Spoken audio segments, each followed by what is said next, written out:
Denser medium आणि rarer medium या दोघं मीडियमची आपण माहिती घेतली होती. आता बघूया आपण ज्यावेळेस डेन्सर आणि रेअरर मधून लाईट ट्रॅव्हल करतो त्यावेळेस त्याच्या डायरेक्शन मध्ये काय चेंजेस होतात.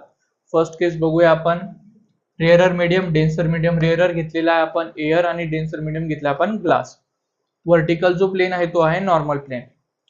इन्सिडेंट रे येतोय, रेअरर मधून ट्रॅव्हल करतोय, डेन्सर मध्ये एंट्री झाल्यानंतर त्याची जी डायरेक्शन आहे ती थोडी कोणाकडे शिफ्ट झाली, नॉर्मल प्लेनकडे, नॉर्मलच्या जवळ शिफ्ट झाली.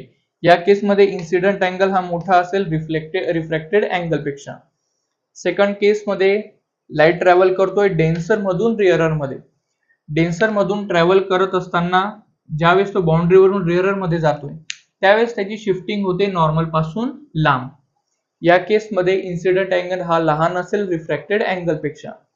थर्ड केस मध्ये दिलेलं आहे आपल्याला की ज्या वेळेस लाईट हा व्हर्टिकली परपेंडिक्युलर एंट्री करतोय एका मीडियम मधून दुसऱ्या मीडियम मध्ये किंवा त्याच्या बाउंड्रीवर, तर त्यावेळेस त्याचं रिफ्रॅक्शन होणार नाही, तो ऍज इट इज व्हर्टिकल खाली जाईल.